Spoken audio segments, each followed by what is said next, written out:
We got that. I need the player.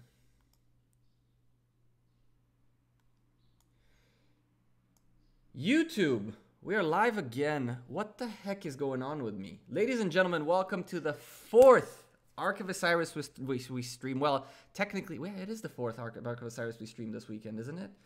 This will be the fourth one. Oh my goodness.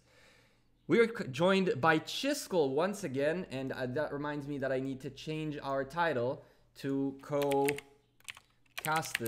with Chisgule Gaming. There we go. Welcome to the stream. We have an exciting matchup. Do you know our matchup yet, Chisgule? Did they send you a screenshot? Oh, I haven't seen a screenshot. All I know is that I'm casting with you, and last time that was so much fun. This is gonna be awesome. So we are casting today a pretty mid-size alliance. These guys are about what, 700, 800 million power, and they put together a lineup of 304 million power. But the interesting thing is they're fighting against a lineup of 304 million power as well. So it's gonna be 1 for 1, 30 for 30, 300 million for 300 million. So this is gonna be interesting. 300 million is the power potential for at least a tier 5 in there, if not more.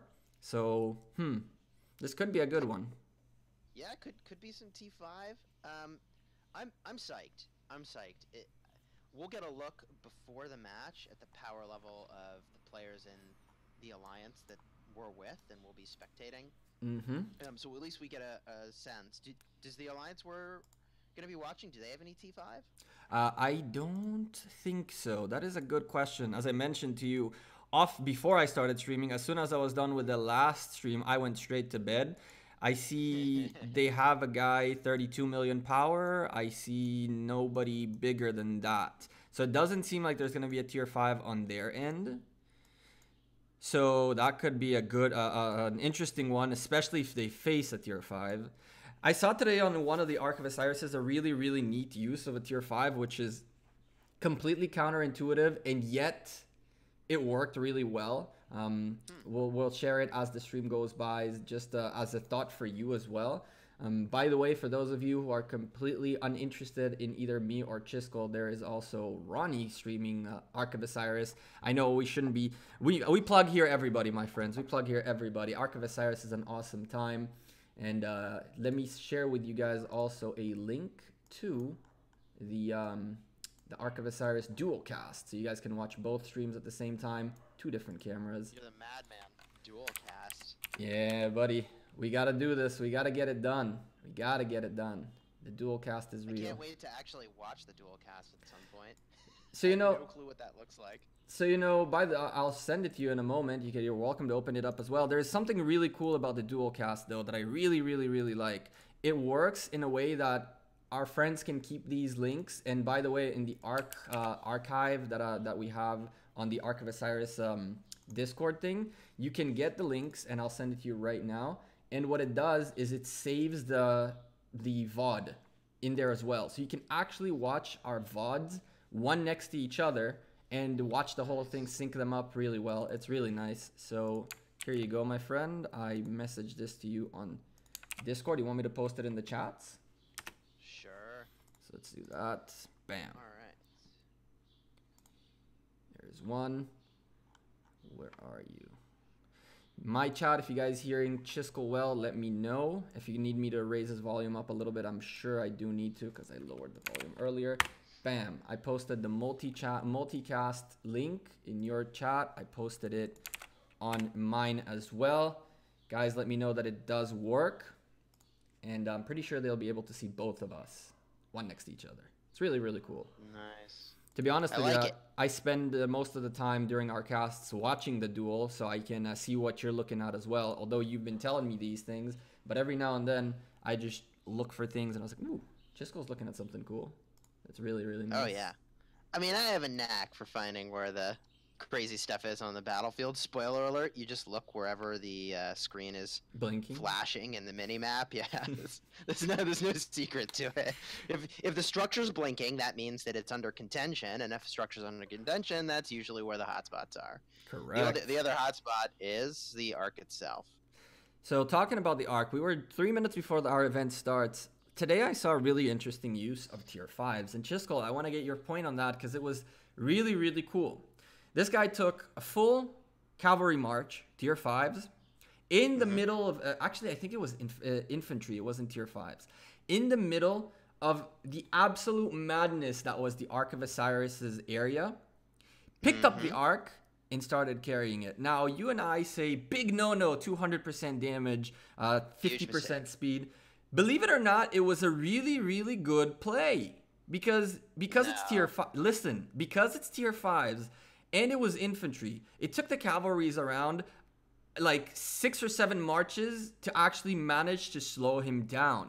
By the time his march was completely chunked out of its mind, the Ark was halfway to their outpost. And at that point, it was just a matter of cleaning up the area, or even if the blue team tried to pick up the Ark, which they kept doing it, they had such a long way to go that it was just impossible for them to get the Ark. And they did. The red team ended up getting the Ark. The guys who sent the tier 5s up ended up getting the Ark.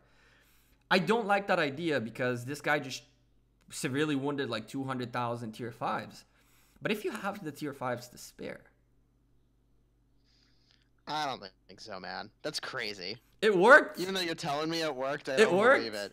Because would it have been better for that player to just completely smash the enemies nearby? For sure. And then just take the Ark after demolishing everybody? I think so. I definitely think so. But when he was the only march around versus 7 marches near the Ark, he picked it up and he managed to get the work done. I mean, it was insane. I'm going to have to... You know what I think T5 should do in that situation in a perfect world? What should tier 5 do? You bring your Isong Ye expertise because you're a baller. And you just... Go crazy. Demolish. You just demolish everybody. I'm super surprised I've yet to see a proper Yi Seong-Ye on the battlefield. Me too. Nobody's made the investment. I mean, that's untrue. Somebody has. They're not talking about it. And let me tell you, that circle AoE from Yi Seong-Ye, I first didn't understand how it worked. I thought it was like a circle around the target that you hit, but it's actually a circle around your army, like completely surrounding your army. Yeah, it's a radius around your army. Yeah, which is real good, like real good. You don't have to worry about positioning at that point. You just like get in the middle, hit whoever you need to be hitting, and just like shoom, you hit everybody in a circle around you. I guess it's still limited to 5 armies, right? That's still a thing. Unfortunately, it's limited to 5 armies. But then again, the amounts of rage you can generate when there's a million armies around you and a few of them hitting you is unreal, especially if you have the proper talents to figure out to get that range, suck that rage, suck back in. You're just gonna be. Couldn't agree more. You're gonna go AOE all day. Yeah, you just go for insane amounts of rage generation. That said, I've joined into the Ark. We're gonna be spectating our friends in blue in the upper left. In the bottom right, we've got the army in red, and you indicated at the start of this, their power levels are relatively equal, which is pretty exciting.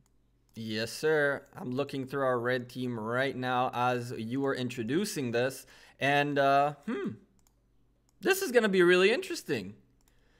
This is going to be really cool because these guys seem to be very, very evened up. I see a lot of 10 to 15 million power players, a couple of 16s, but everything between 10 and 16. Obviously, we have a couple of guys below the 10, but these guys can still do a bunch of work.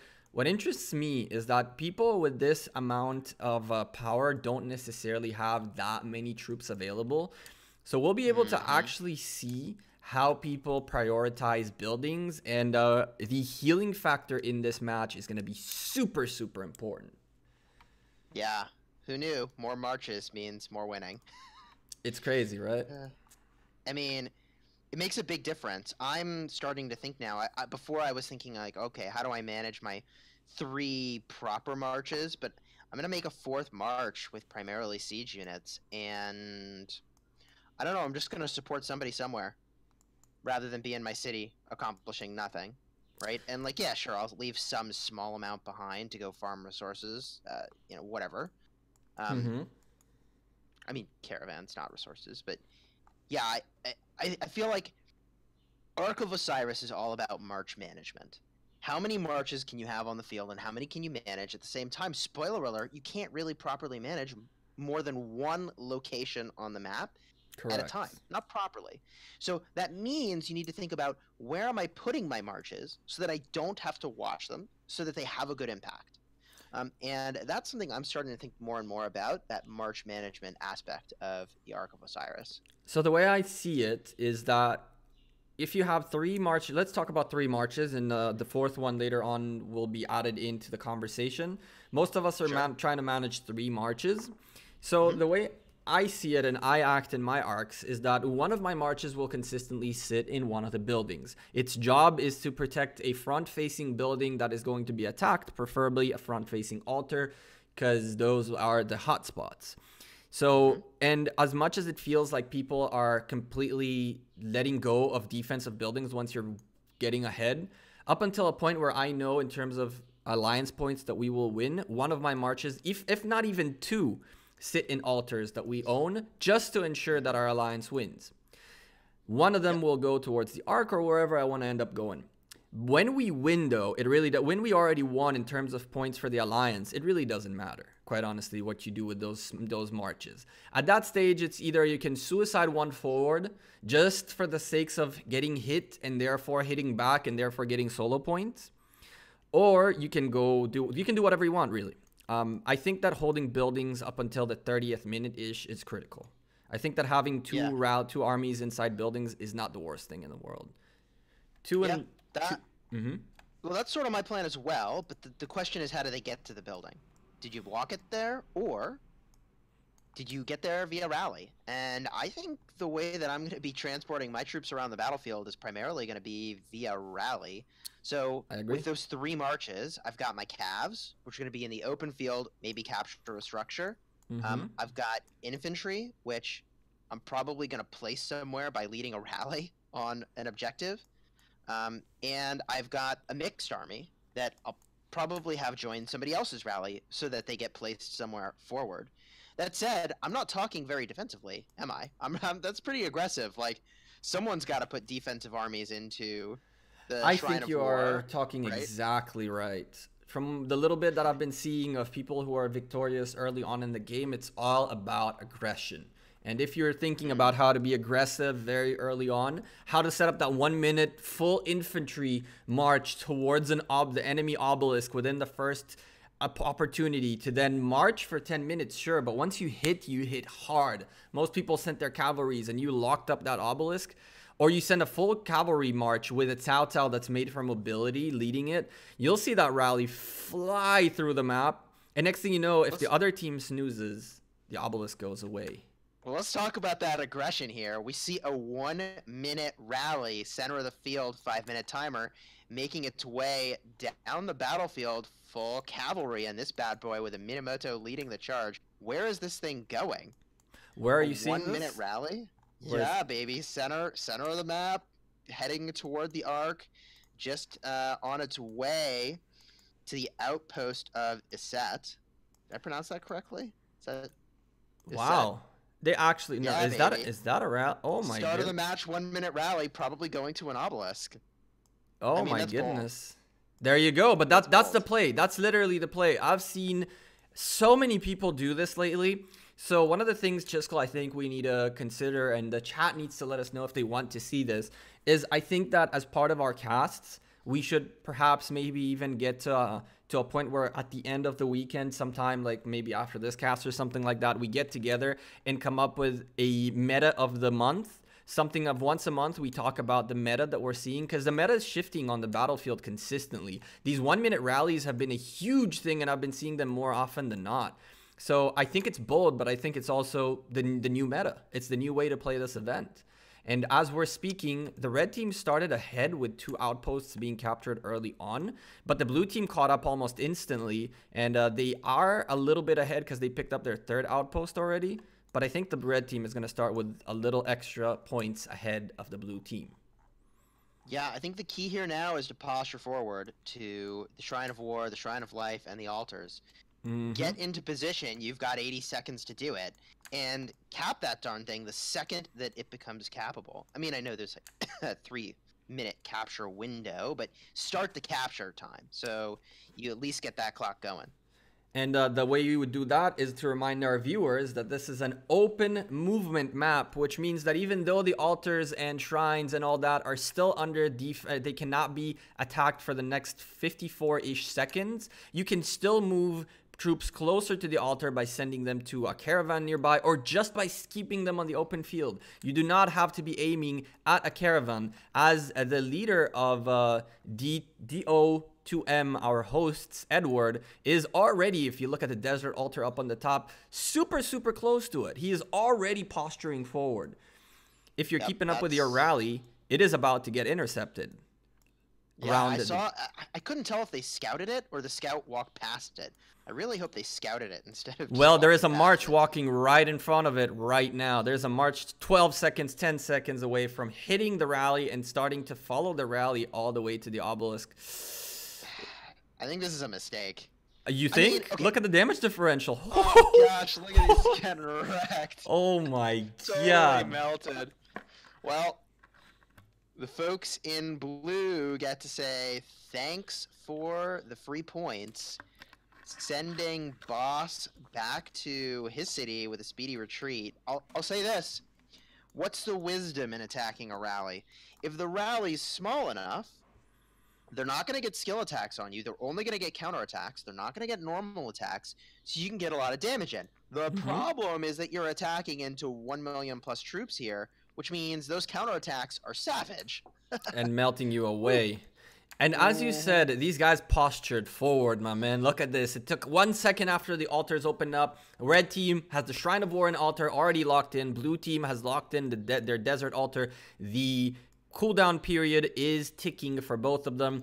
In terms of points, it looks like, just like we predicted, the red team is starting a little bit ahead, building up a little bit of a gap, as they are 50 points per minute ahead of the blue team. But by the way, you said speedy retreat from the rally that they hit. That was a retreat of 1 minute and 40 seconds. So for 1 minute and 40 seconds, that one march can't do anything. And it seemed like it was going back to the base camp, which means it has another at least 2 minutes worth of a march till it can do anything. Was it worth wasting the 3 minutes? Waste. That is waste. By the way, that's 5%. Look at all these armies, dude. Oh my goodness. The rally's going to hit the obelisk. By the way, I just want to point out that while 3 of the objectives were captured early on, there were 5 more that needed to be captured, and 3 still aren't captured in the middle of the field. Here we go. Oh no, more rally attacking. Look at that guy. Oh my, they're getting just destroyed. Listen. There's a Joan of Arc getting melted.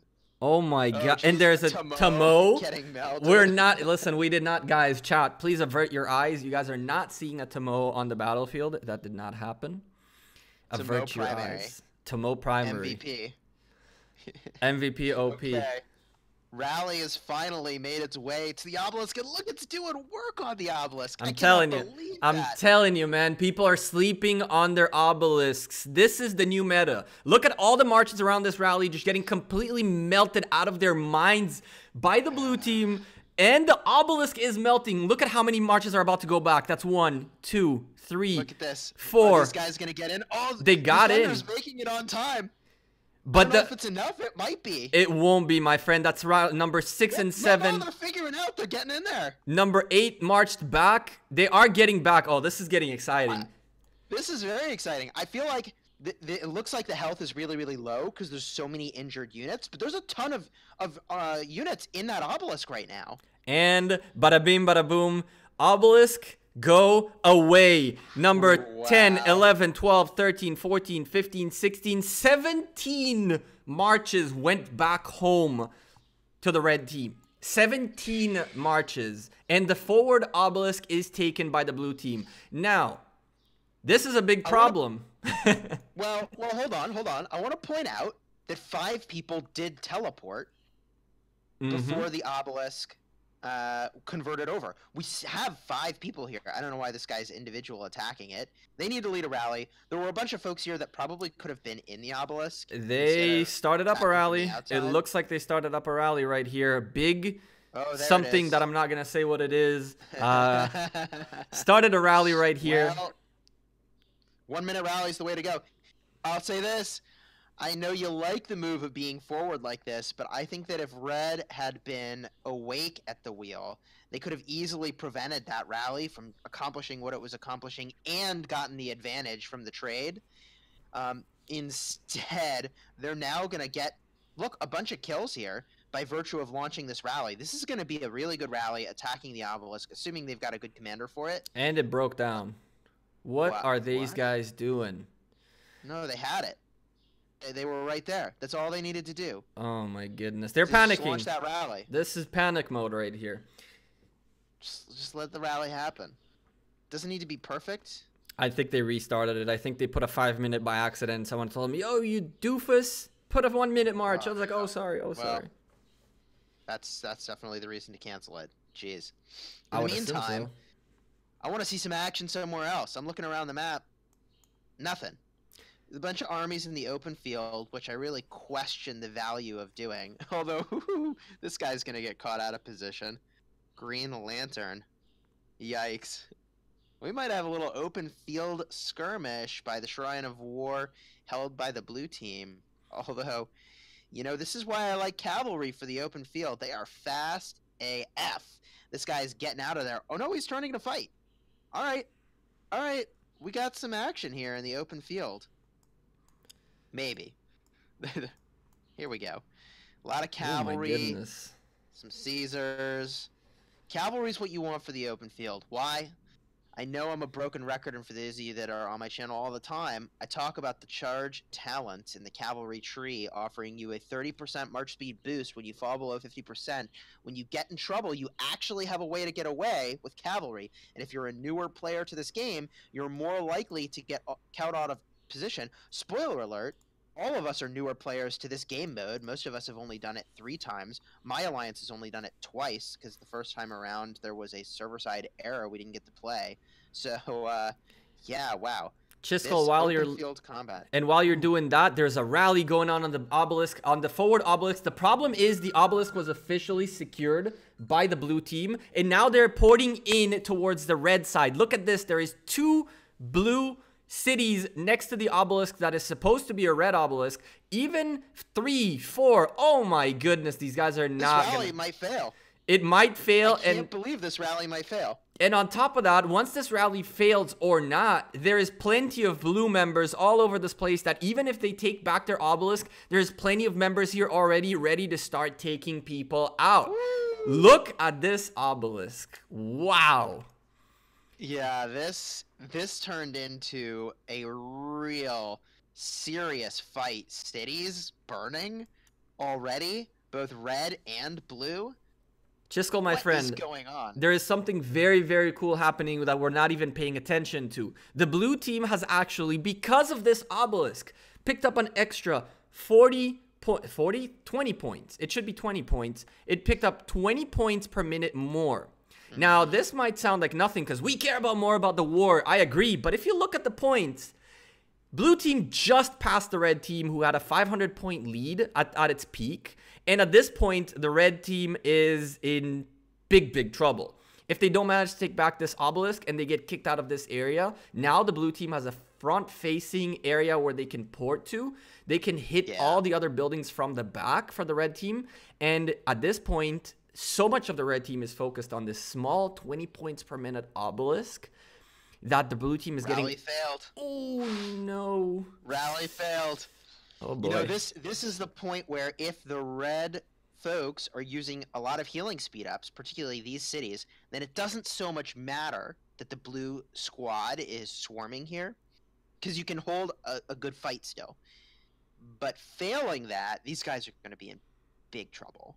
Yes, sir. And we already see, like, cities are burning. Looks like this city in blue, burning. I mean, this city in red, I don't know, it's smoking, but not burning yet. One city in red is out. The guy who was leading the rallies previously left, and he actually left a march on the battlefield. So that march is going to be walking back. He didn't even get it back to his city. I guess he got zeroed. Huh.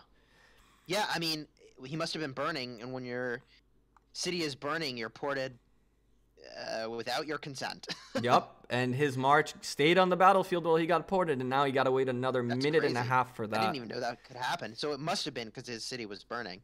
We are looking at the obelisk. The red team replied, my man. The red team replied. They took on the Shrine of War out of the blue team, and this is a little bit of trouble because right now the blue team loses its lead, and the red team goes back to making 40 points per minute more, and it's time to close this 300-point gap. I mean, I can't stop watching what's going on over here. I'd like to point out that we were talking about AoE commanders and an expertise Yi Seong-Ye. Would expertise Yi Seong-Ye be good here? You tell me, chat. Oh my goodness. Looks Red like team would have been shredding right there if they had a... Looks like it'd be pretty good to me. You know, we're focusing on that obelisk, which is the main attraction, but I want to also point out we have an Ark of Osiris marching towards the desert altar of the blue team, which will give them a comfortable lead even though they are down in points. Well, they're back up to being up on points per minute. The reason for that is kind of weird. How did that happen?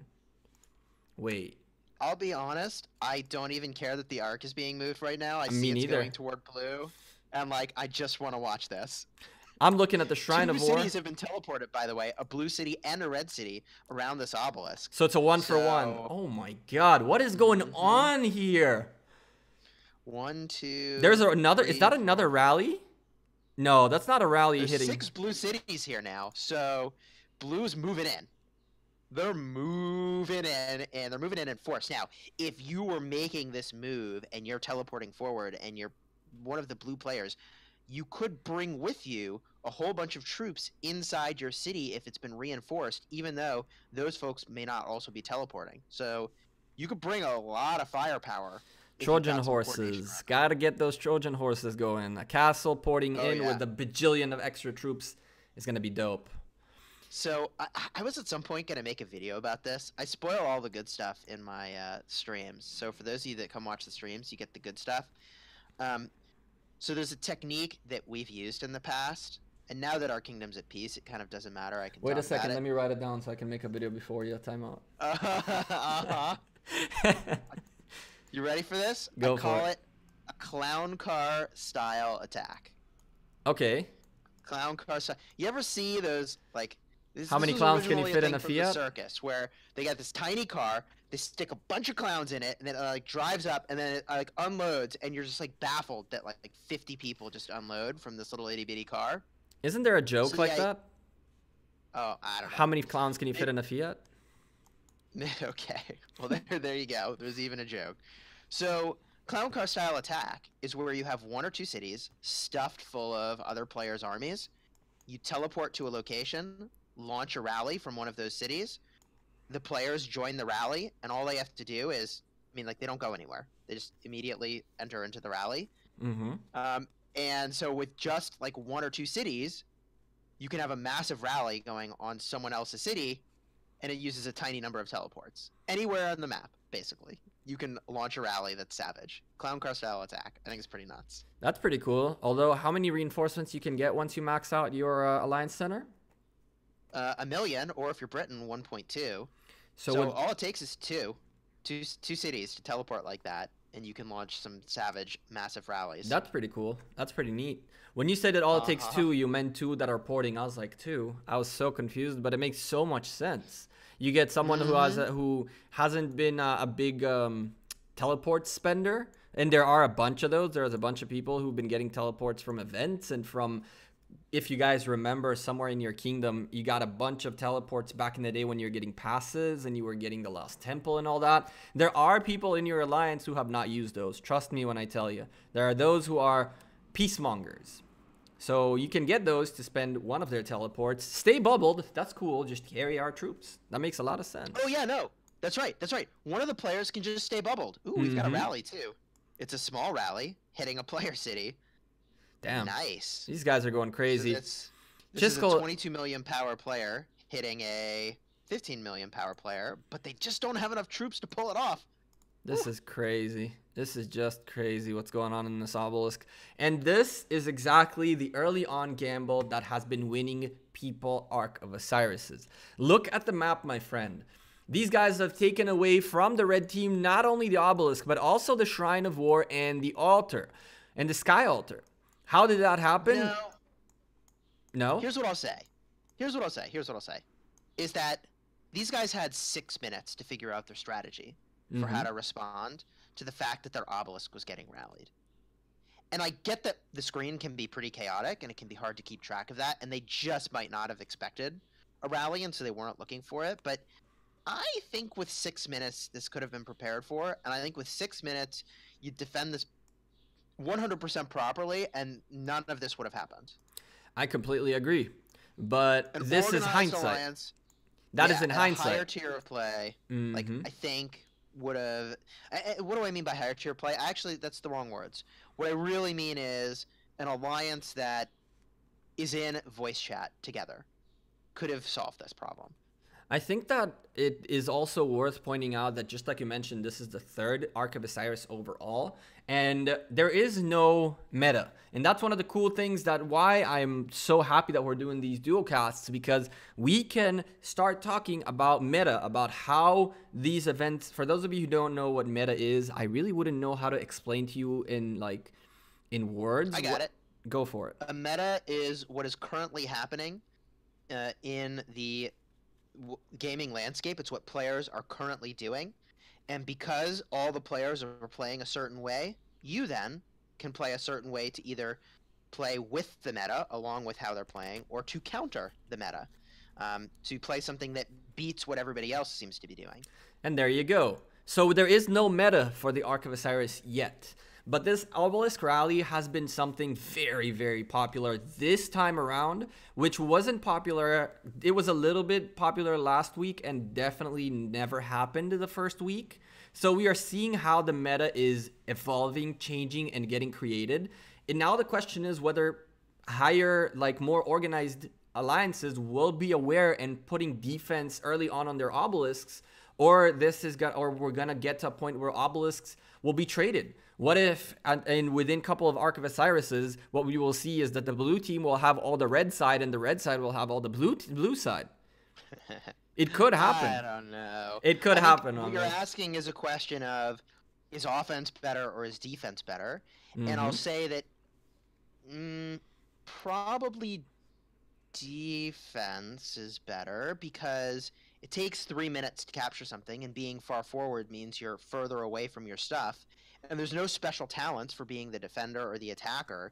So being able to reinforce your structures is going to be better. So I think being the defender is actually maybe the better play. But if you have both obelisks on the other side of the map, then you are porting into the other side of the map. So you're further away from your initial starting point. But as long as 15, 20 of your most what would you call it? Most active and strongest members are ported forward, and they're next to the obelisks that belong to the other team, in theory, just like happened here with the blue team. If you look at the guys that ported forward, they have a 15 million guy, one of their strongest guy. Their leader is up here. There is plenty of forces that pulled up ahead, so they can actually have a hard time defending their backline. And this is something we've been talking about quite a lot in the past arcs, is that people keep attacking the front lines rather than trying to sneak in marches to the back lines. And that's what the red team is doing right now. Go look at the obelisk at the bottom right, left. I'm watching a city get burned, bottom right, and it's just amazing. The defense is holding.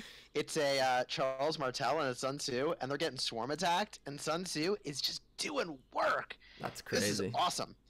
So yeah, go ahead. Sorry, go ahead. No, just doesn't really matter. This march, these 2 marches that walked to the obelisk died, and that was that. The blue team was much smarter. They had a lot of defense in their obelisk. So this is awesome.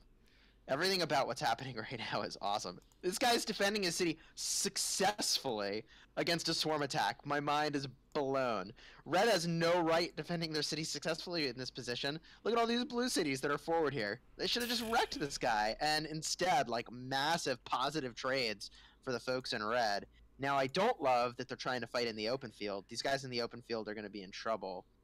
I think he's just got to get into a bunch of cities. Yeah. Or get marched back, which looks like what will happen sooner rather than later.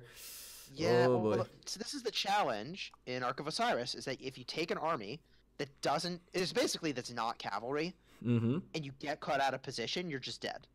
Yep. You're just dead. So you either need to get in the structure, you need to be very careful to not get caught out of position, or you need to use cavalry.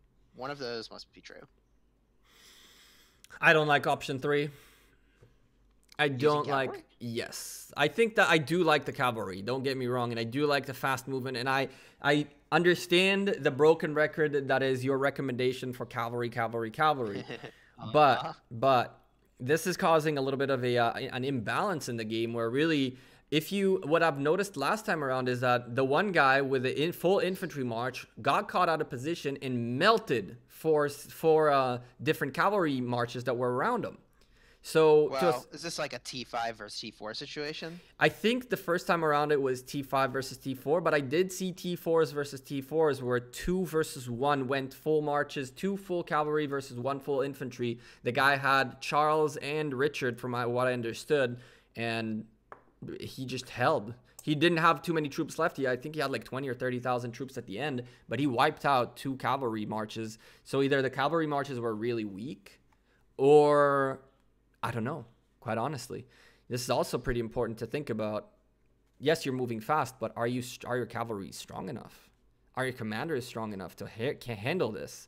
As we're seeing Jerry 1 at the bottom, at the top right obelisk, hitting a red city. I think that's a rally, right? Yeah, nope, that is a solo march.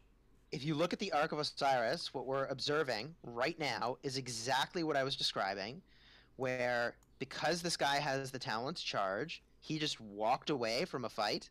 He literally killed the carrier in a 3-on-1 situation where he was the one, and now walks away. Now walks away. Yep. Right. And now, isn't there some meme? And now watch this guy picking up the Ark, thinking, "I'm cool. I got this." Yeah. Oh, buddy. And now, if he wants, he can turn around and hit this carrier. If he wants, even though he's like got 30% of his army left, and he'll kill this carrier. Yeah, he's gonna do it. For sure. There's something we're seeing on the screen. Oh, hello to you too, Mr. Minamoto. What were you waiting for? You know, this is something that really upsets me. People who send too many marches out on the map and yet have no idea what's going on with their march. This guy sent his march right next to the Ark and went somewhere else and stayed AFK. This is why I've been saying, like, Ark of Osiris is all about march management. And you can really only look at one place and actively play one location at a time. And I tried to do 2 at once the last It's impossible. It's hard, right? Like, I've got a moderate APM. I've got really good multitasking. And I just can't. It's just too much to do to micromanage it, especially since one of them was infantry, and my infantry would just get caught out of position. And I would inflict a lot of damage, because, like, look, I've got an expertise Richard and a nearly expertise Martel. So, like, I'm going to do work. But my march got obliterated. Your boy is trying to pick up the Ark. Your boy picked up the Ark. I think that what he did was a strategic move, because he... Wait, is this the same guy? Charge talents are good. Charge talents are good. And now, with his charge talents, he's going 30% faster than he would have otherwise, marching this thing back. What a great use of a march that can't do anything else. Unbelievable. This is phenomenal. Unbelievable. You know, why do I like picking up the Ark with an army that's weak? Because if they do ever catch you, you're just dead. So this is amazing. Charge talents are the jam. I think that the cool thing also, as Steven is about to smack into Evan fake, and Evan is going to walk back. The cool thing is that what this guy did is he took his full march. He used it to its best of its ability to stop the blue team from taking the Ark back. And once it was weak enough, he picked up the Ark, just like you mentioned. There are 3 other red marches and 3 more walking in to try to help Evan fake to survive this. Nobody else picked up the Ark but him.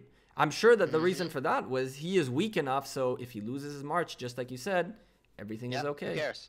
And just like that, bada bing, bada boom, Evan walks away. Dude, I love everything that's happening. This is a great arc. This is a great arc. This is fun to watch. I can't believe that guy got so much value with his cavalry. Unbelievable. Like, he went in, 3-on-1, kills the carrier, dances around for a little bit with charge talents, comes back, grabs the Ark, starts to hoof it back. So what? He got hit. Fine. He got so much value. Unbelievable. Amazing. If we look at the Ark of Osiris as an event, though, the blue team has really taken a huge lead. The Ark will be really useful for the red team as we are about to close in minute 32. We're over the halfway mark. There's about a 9,000 point differential between the two teams. The big problem is that the blue team is doing 500 points per minute more. The red team is trying to do their best. They're hitting with, I think this is a rally led by Aloha, dear Lord. Yeah, baby. In the Sky Altar. Takes the Sky Altar. Oh, no. Headline of the century. Only 2 armies defending it. Remember when we were talking about defending structures? 2 armies defending it. What should red be rallying right now? I'm going to agree with their play here. Going for the Sky Altar is 100% correct. They have to diminish the point gain from the folks in blue and give themselves as much point gain as possible, if it's even possible to get back into this fight, and I'm really not sure that it is. Here's the deal, right? There is 1,180 points on the map if we have everything, okay? So if you have everything set up and good to go, it means that you have right here, you can potentially with 27 minutes get 27,000 points total. On top of that, in 27 minutes, you can potentially get another Ark on top of the one that's on the field right now. So we're looking at probably another 33,000 points in terms of Ark and buildings, add caravans and all that. The game is still not 100% over. But unless the red team goes for an altar right now of the 2 altars that the blue team is holding and takes it, ouch. Yep. This is not going to be good. Here's what I'll say. Red has the Ark. They just took an altar. The problem is they're missing some of their own altars. And the path to the altar they need to take, the Sky Altar, upper right, or far right, is through the obelisk that they no longer add. I mean... So if they want to rally that, they got to walk right past 2, 4, 6, 8, 9 blue cities. Forget it. I don't know about the cities themselves. I'm really not worried about the cities. I'm more worried about the 1, 2, 3, 4, 5 marches on the outpost of Seth, the rightmost outpost of Seth that belongs to the red team. Forget about the cities. The cities can be completely empty and nobody paying attention to them. As soon as the rally marches in that direction, look at how much power there is to intercept the rally. Even if these guys get chunked out of their minds by the rally... Well, here's what I'll say is there's so many blue players here right now. I'd love to see them swarm this outpost. And now they're doing it. There you go. I think that's a fine choice. I don't know how much is in here. I guess they'll figure out pretty quickly. It looks like there's a lot in here. I don't understand what's the point. I will say all these players joining up over here need to get into the structure. If they do, they actually can defend it pretty well. I mean, at this point, blue has such a lead that you may as well swarm stuff, score points, and capture objectives. Right, you're trading troops for points, and that's a win at this stage of the game. Further extend your lead seems good to me. As long as they can keep up the point differential they have here, about 350 points per minute more than the blue team. The red team, keep in mind that the red team has an altar ticking, so that's going to get cut down in half, that lead of theirs. There's a huge fight going on. The Ark is being carried, but it looks like Edward, the leader of Do2M, our hosts, is actually going to manage to stop the Ark just a little bit ahead of the desert altar. But unfortunately for him, he tried to pick up the Ark and backed out. I don't know if you caught that, but he tried to pick up the Ark and he was like, abort. There is 1, 2, 3, 4, 5, 6 red marches on their way to try to secure this and close down this gap. Man, I'm watching a full archer march right now take on many armies. It's Kusunoki with Mehmed II, and I love this combo. And he's doing work. I mean, it's 3-on-1. He's doing work. Okay, now he's getting run down. But that was pretty fun to watch. The Sky Altar that the red team just picked up is being hit by the blue team. It seems like the red team is very invested into making sure the Sky Altar stays with them. And that's a good play. That's 150 points per minute that they really want to hold on to. Even if they trade that one outpost that is getting swarmed by the blue team and it doesn't, and the blue team will just now pick up that outpost right now. Sorry, I almost had the timing. So as they pick up that outpost, I think it's a fair trade as long as they can hold on to that desert altar to keep ticking points for the red team. They've now closed the gap to 230 points per minute being made more by the blue team. So the blue team is still extending their lead and the Ark is still on the ground. Ladies and gentlemen, you guys are running out of time, guys. I don't think that if we get past the 20 minutes and this Ark isn't delivered, I don't think there's time for another Ark. No, time is really in favor of the folks in blue here because they default win. So the play is really to, the folks in red. And, yesterday we talked about questions and answers, right? Mm-hmm. At the beginning of this match, the folks in blue asked a question. Will you address this 1.4 million rally we sent at the very start of the battle with a 6-minute march to your obelisk? Mm-hmm. And no answer was given. The yes answer was given. No, we will not handle it. That was the answer. No, we will not. Yeah, I guess the answer was we're not worried about it. But I think this gets back to a core gaming concept. Is it better to ask questions or have answers? And I think if you're coordinated, the advantage is to the defender. It is better to have answers. But in the absence of organization, it is better to have organized anything at all, even if it's a crazy attack on the other side of the map, and that's playing out in the favor of the folks in blue. They asked a question. They organized anything at all. Yep. This is pretty fun to watch. This is really, really cool. One of the things that are also very interesting in games like these where you have a big battlefield, I relate Ark of Osiris a little bit to MOBAs. MOBAs are games like League of Legends or Dota, where the point is not necessarily how well you can point your mouse and move and have hand-eye coordination. It's not about, it's about staying focused and being able to have your attention focused on a specific thing, even though there's crazy things going all over the place. When you watch like LCS that's going on right now, you can see that the top players shoot straight the AD carry first, the guy that does the most damage, when there's crazy stuff going all over the place, and I never understand how they get it done. This is the strategy the blue team went for. The blue team went for diversion through the obelisk, trying to divert the attention of the red team away from everything else, and it worked. And it 100% worked. I can't believe this carrier in red is getting away right now, bringing the Ark back to the altar. They might actually make it. This army in blue needed to turn around and hit him, and they could have easily killed the carrier. Instead, now all of the blue marches making their way to take out this carrier. And to play a little bit with the metaphor you were using, right? I used to play a lot of Heroes of the Storm, made my way up to a platinum rating, and one of the biggest things in Heroes of the Storm, talking about MOBAs, is not getting caught out of position. Yep. And this is why I'm such a huge fan of Cavalry, is that when you get caught out of position, you have an option, whereas with every other army, you do not. And I think you're right to make the comparison to a MOBA. I think that's pretty reasonable. This guy is going to try to grab this Ark. That's the plan right now. Like the 3 feet over. That's the plan right now. Make it. Did you see how much the guy who was carrying the Ark previously was full infantry? Did you notice how much he actually managed to walk? He walked a good few feet. He managed to walk a good few feet. Look at this army, didn't even manage to move one step. I think they weren't paying attention to the fact that they'd gotten the Ark and they could have moved. Oh boy, this Ark is going to be everything.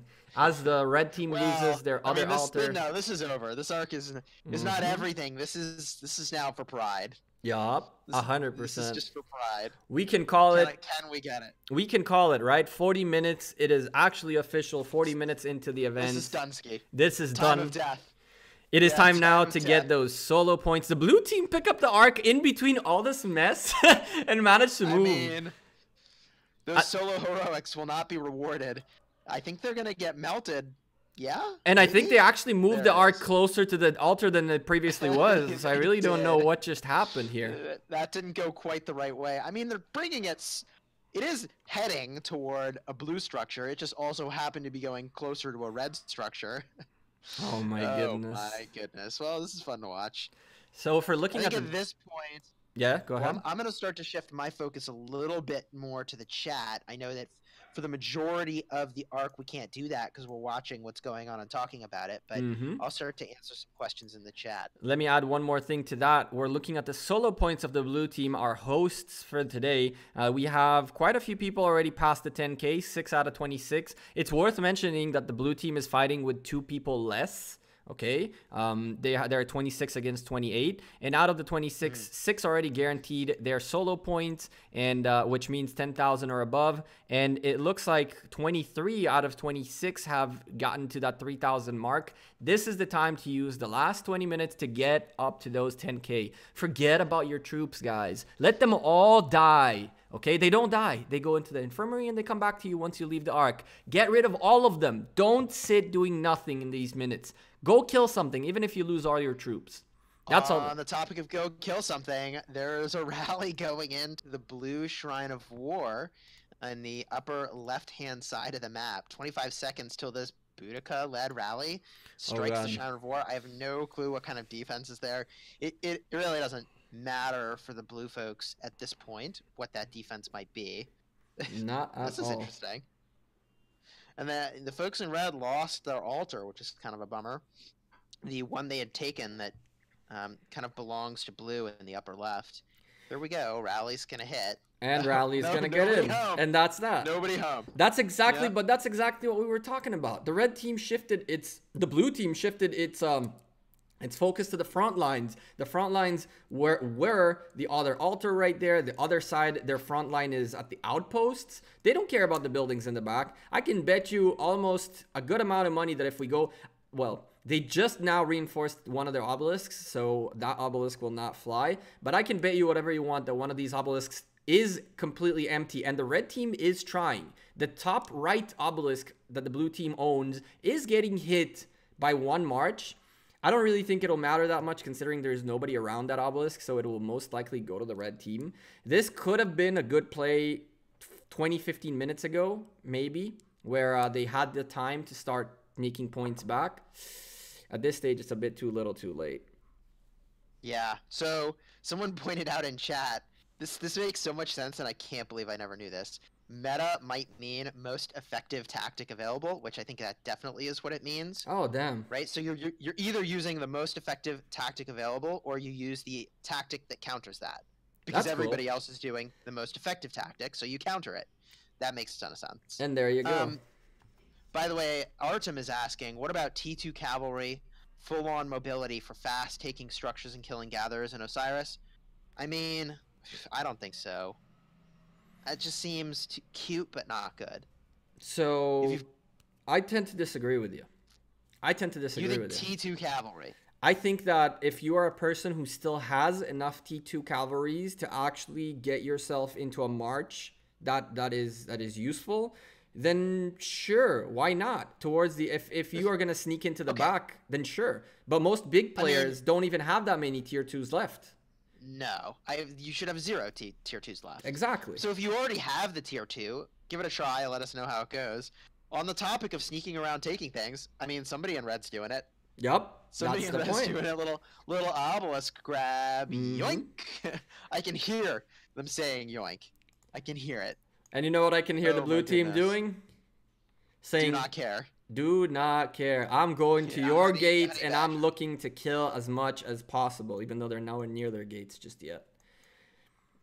Okay. Yeah, so to address one more thing that the chat here said, someone here pointed out that specifically said, read my message. Why don't you read my message? So one of the things that you guys should know is that when Chisgule and I are co-streaming, it's a little bit hard to mute our mics so we can talk to chat while the other person talks. We're invested in the conversation. So I think that it would be a cool idea if we make a decision that in the first 40 minutes we focus primarily on the Ark. And as soon as we can call it, we start focusing more on chat. But guys, don't take it personally. It's just like I would rather not mute my mic on Discord and talk to chat while Chisgule is talking. And I'm pretty sure Chisgule is not doing the same thing. So just keep that in mind, guys. Yeah, I feel the same way, and we should just be more explicit about that at the start of the stream and periodically throughout to just remind people that we're focused on our conversation and what's happening in the Ark, and that in the last 20 minutes when things are winding down, we can answer questions. To that end, question in the chat, if I have some reports of a battle of B versus Captain. I do not. At that moment in time, the Alpha from our Alliance B was in another alliance, and I felt like it would have been a little bit rude to ask in Kingdom chat for the reports. That's kind of like gloating in a way that I think is kind of not okay. but also like B was pretty busy, so I'd rather he kept fighting than send me reports, even though I was super curious to see them. By the way, I'm not sure if you saw in one of my recent videos that although I couldn't see the reports of what was happening in a fight, what I kept doing was looking at the info for a player's city to see their troop kill count and whether or not the number of dead units they had was going up. And That's so a I really knew interesting that one. a player was getting zeroed because, like, not only did it look like that was happening, but the number of troops they had dead went up after a couple rounds of attack. That's pretty Yes, cool. B is insane from my alliance. Let's see here. Chisgule, I've heard Lancelot and Dragon Lancer, or Belisarius Lancelot, running around with tier 1 cavalry is the fastest, cheapest combo to grab structures quickly. That sounds about right. I mean, you want the mobility tree and you want march speed wherever you can get it. So that seems pretty reasonable. I use Mina Tsao, and I send them around with tier 1 cavalry. But like, I even could make them go faster because my Minamoto is set for PvP, and he's set to do big damage, and my Cao Cao is set for PvE. And I don't think I'm going to use a talent reset every time Ark of Osiris comes around. I don't know. It's So actually this 2 talent resets. That's a great point you brought up, right? Because one of the things I am probably going to talk about in a future video is a little bit of a shift in the game that is coming up in the new update. If you guys haven't paid attention to the update 17 patch notes or haven't seen one of the 2 videos Ronnie put out about the patch notes, there is a new thing coming into the talent tree, which is a talent tree book where you can now save 3 different builds and swap in between them very quickly. And in games like Lords Mobile, people switch their like the talents or their gear all the time. And the way you switch the gear and talents is with a quick swap, and you end up using these scrolls just the same way. I think we're going to be seeing talent resets being more and more popular as this new feature rolls out. And that's a good reminder that you can get them at 70% off from the carrier station. So don't be wasting your gems on these. But if you see every now and then one in the carrier station and you have the 150 gems to spare, I don't think it would be a bad call to buy them. I don't like spending gems on resets. I think I prefer using Alliance currency and getting them from the Alliance shop. For if your sure. Alliance has a bunch of currency available. I mean, and this is why I struggle with, like, do I really want to spend a bunch of gems on that? Because in this last war that we had with Marvel, I used probably north of 30 teleports. For sure. Teleports are very important. And I bought most of those using Alliance currency. And, like, I just don't want to think about what the gem cost would have been doing the same thing. You can't get that many in a short period of time. There's literally no way to do it. I know alphas from my kingdom literally every single week buy out max purchase the number of targeted teleports that are in the VIP shop. Because otherwise, like, they're just super expensive. You're buying full price teleports, and those alphas are teleporting all over the place. So that's also one of the things that you can purchase from the carrier station, and believe it or not, at a good discount, even better than the VIP shop if you keep your eye on it.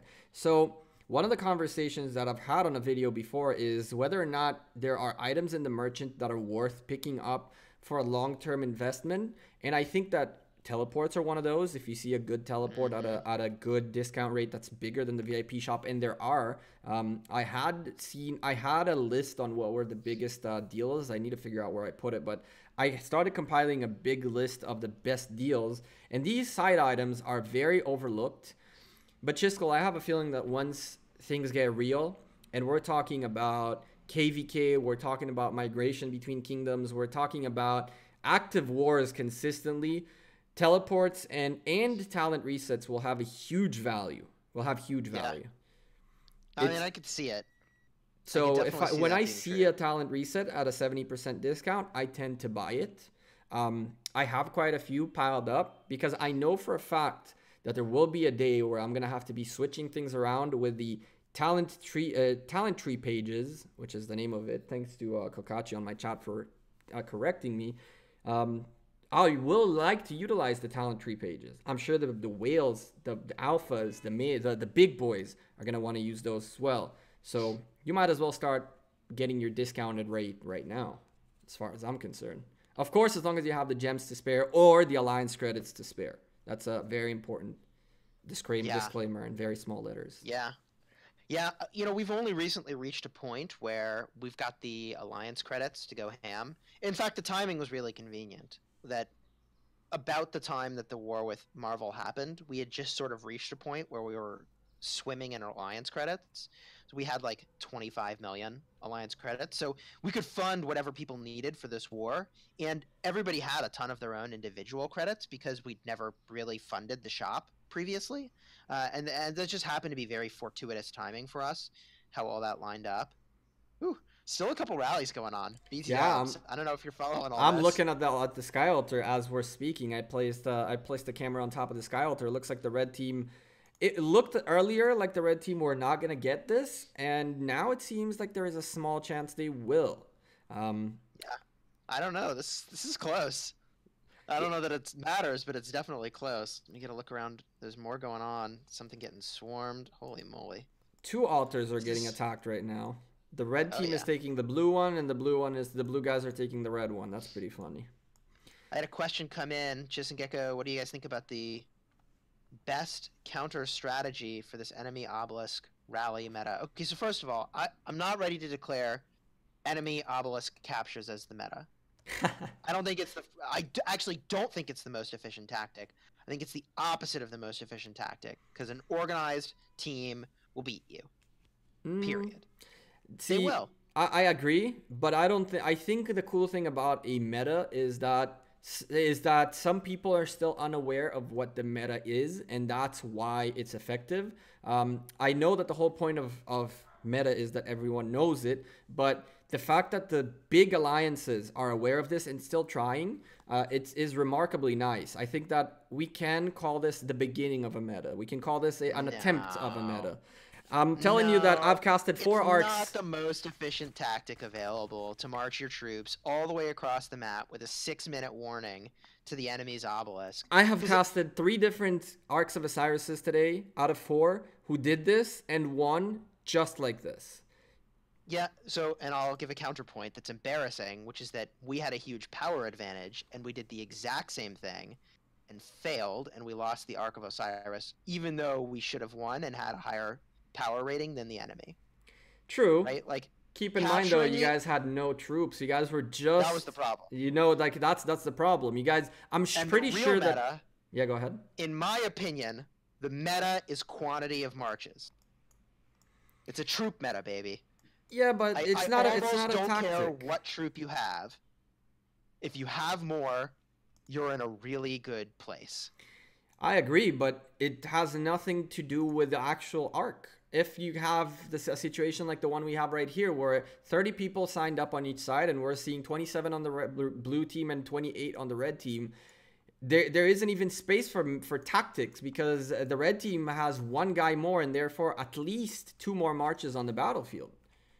So yeah. I don't really know if we can call this a tactic just yet. I think that it's, though, very cool that we're actually talking about figuring out the meta. That was exactly why we started casting, because we wanted to create a meta. And the fact that people are already doing what we're saying, you tried and failed. These guys tried and succeeded. It goes to show that with you and me and the other people casting these Ark of Osirises, showing all these different strategies, and leaving all these VODs available for people to watch and learn from, we are shifting the way Ark of Osiris is played into be a little bit more competitive, a little bit more, not just I'm going in for the rewards, I win or lose, I don't care, but there's actual strategies. People send me screenshots left and right of like different things that they're planning, and I'm like, well, damn, that's why we were casting you guys. So again, if you don't mind, I'm gonna plug up a little bit our Ark of Osiris League, because I believe we're gonna be doing this a lot more. I believe we're gonna be doing this as much as possible, and for that, we're gonna have a little bit of a system going down. For now, all I'm gonna say is there's gonna be a video coming up with an explanation about it.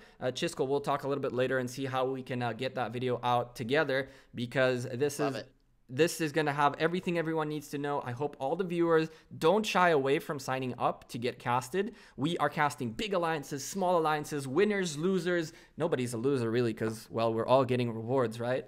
Even That's right. We're all getting legendary sculptures. So. exactly. So nobody's losing here anything, and no dead troops. Nothing to lose except for healing speed ups, which you're not required to use. It's a win-win for everyone. So don't shy away from getting casted.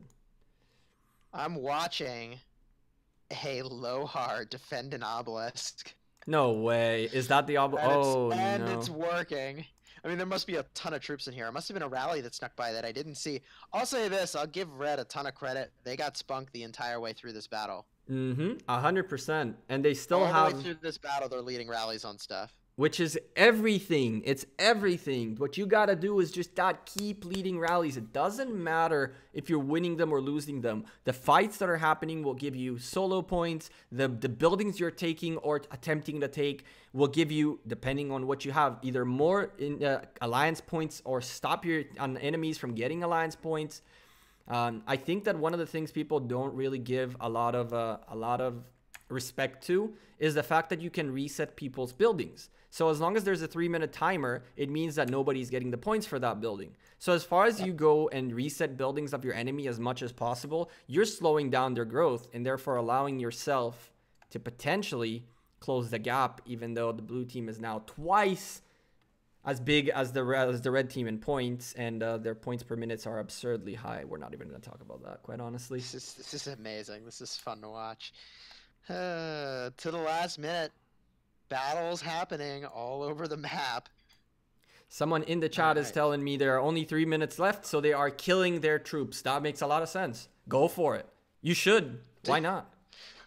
I guess. Oh, there's a 32 million power player for the folks in blue. That's a pretty significant power level, and they somehow managed to, I guess, hold this obelisk for long enough to have teleported over.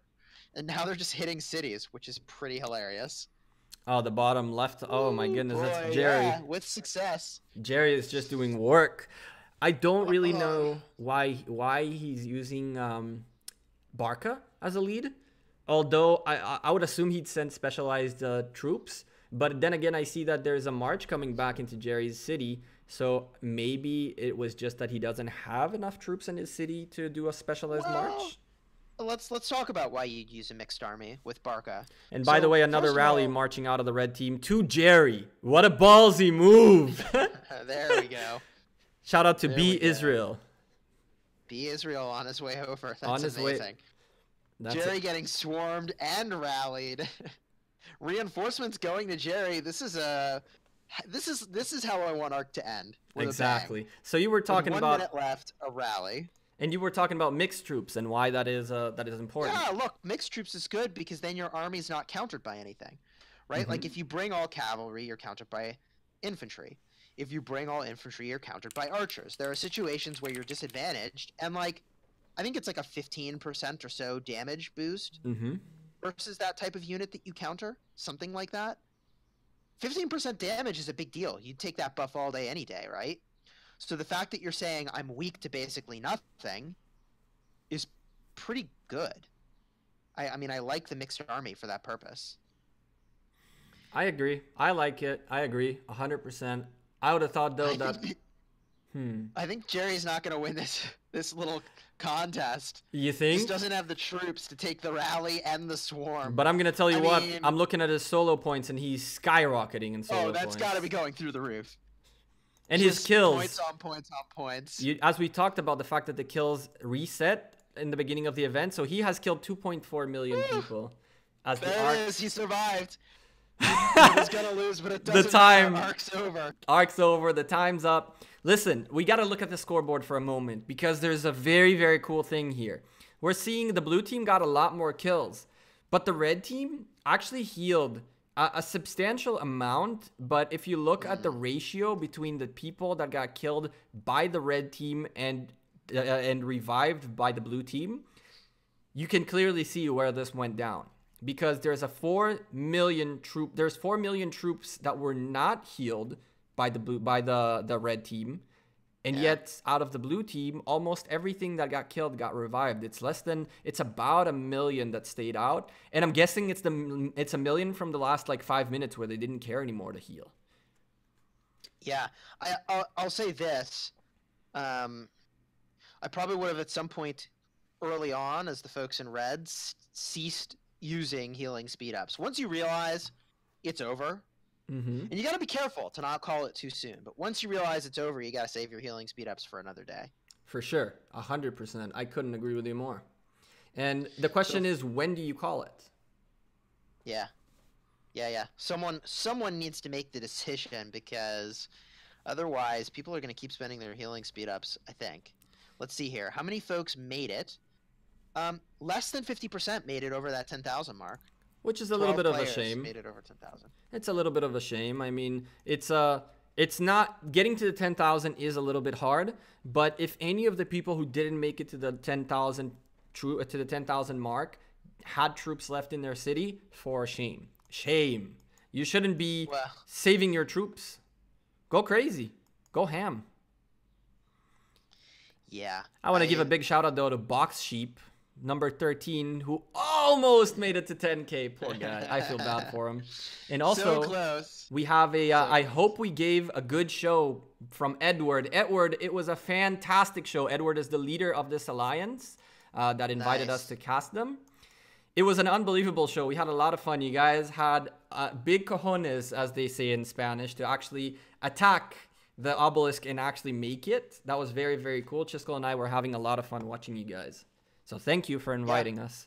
Thank you so much for having us. We had a ton of fun. I'm dropping congrats and well played into the Alliance chat now before I head back over to my main account. I will do the same, and I will remember to also leave this Alliance, because they keep just leaving to go to my main, and I forget to leave the alliances, and then I feel so bad for these guys.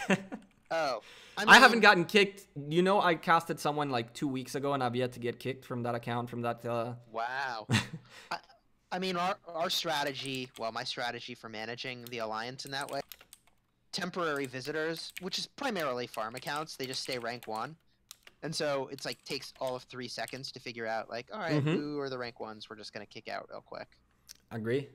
Thing is, I don't know if people feel bad about kicking me, or if people, I don't know what it is, but I'll do just what you said. I'll write here a congrats message and leave the alliance so they don't feel like. I might go back and leave the alliance, just do it for them. That's probably the right thing to do.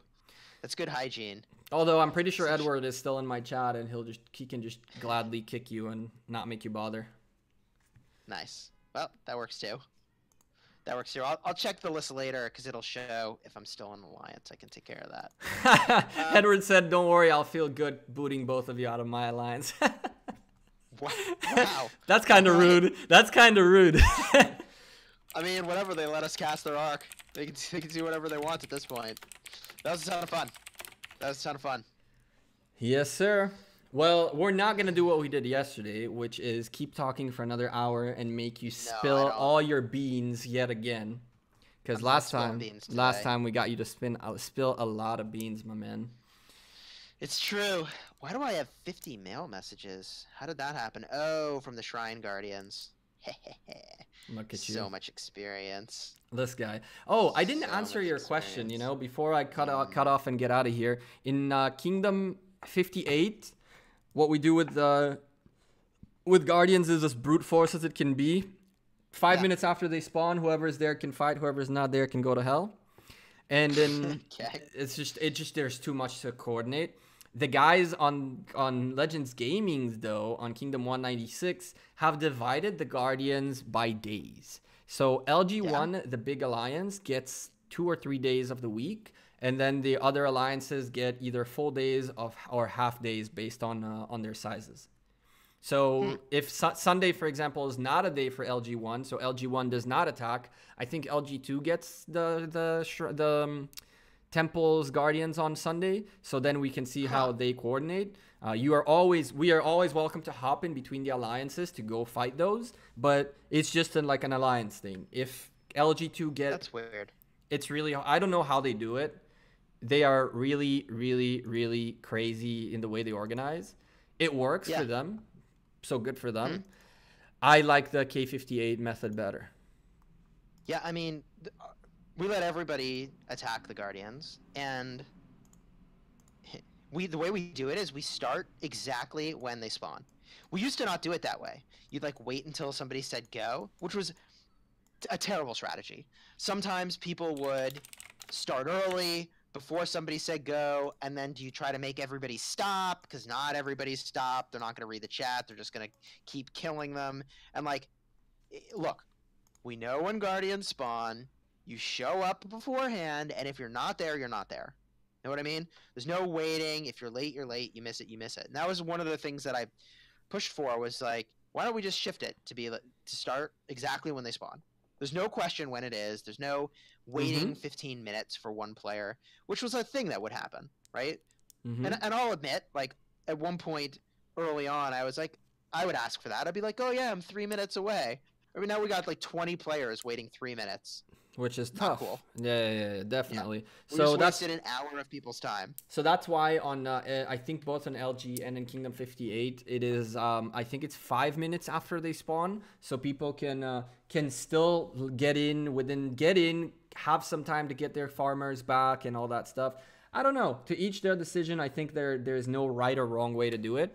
I just hope that you guys manage to. Do you guys limit the sizes of marches? No, we don't. We probably should start to. So we haven't needed to. So the LG guys limited it to 50K per march, and the only guy who gets a full march, and it's one full march, is what they call the leader. The leader is the guy who hits who decides where we go and hits the thing first. And once that it's hit and he is tanking 50,000 troops, there's so many marches that even with 50,000, if you snooze, you lose. Yeah. Totally. I think that's a good play. We probably should be doing something like that because it just gives people more time to actually connect with the darn thing. Correct. Yeah. So by the way, we might do that at some point. I'm looking at a battle report that they started posting battle reports after the arc was done, and there's a nasty report of it looks like an attack on a city. Jerry attacked the cities that we were watching. This guy had 300,000 troops in the city versus 211,000 troops by Jerry. Keep in mind, these are tier 4s versus tier 3s, tier 2s, and tier 1s. The report looks as such. 8,500 wounded for Jerry. 1,000 wounded for the other guy. 0 remaining. His 211,000 troops wiped out the 300 that were in there. That's pretty funny. Dude, I'll tell you, from the last war that we were in, I had dozens of reports where like I'd have 3,000 severely injured and they'd have 60 to 80,000. That's just insane. Like, just savage. Well, expertise Mina Tao with a lot of tech supporting my T4s. Even the Alliance tech is pretty sick. Your Alliance tech is out of its mind. I don't know how you did that. Yeah, it's good. We got max cavalry attack and defense. That's like 10%. Additional stats beyond just like the base ones, which is 5% attack and defense. It's right. Closing argument here. Chisgule, I want to thank you for being here in our duo cast. We'll definitely be doing it again. I have no doubt in my mind we'll do it again. Chat, if you guys like this kind of content, make sure you smash the like button on both of our streams. And of course, if any of you is not subscribed to Chisgule from my channel, which can't happen, I mean, all of you are Chisgule fans, make sure you're subscribed to Chisgule Gaming, one of the leading content creators of Rise of Kingdoms. Almost said Rise of Civilizations. It's going to take me a little while to get used to that one. Guys, thank you very much for being here. I'm going to sign off. Chisgule, again, thank you, my friend. We'll talk later to see if we can get another one tonight. And if not, next week is a brand new week of Ark of Osiris's. Yes, sir. It was a pleasure. It'll have to be next week because I'm going to be traveling later today. But this was fun. Go. Thanks for having me. Heck yeah. Well, I will be streaming the last Ark of Osiris of the day as well. So if any of you want to come join me, you are more than welcome to. We have a nice little surprise coming up at the last Ark, I think, if everything works well. I'm not going to tell what it is. I don't spill beans. Nice. Anyway, chat, No I'll see you beans guys spilled. sooner rather than later. Guys have a great day. Kill it. Finish off your weekend strong. Stay positive. Surround yourself by good people. Positivity. Trust me when I tell you, it all works for the better at the end. I'll see you guys later.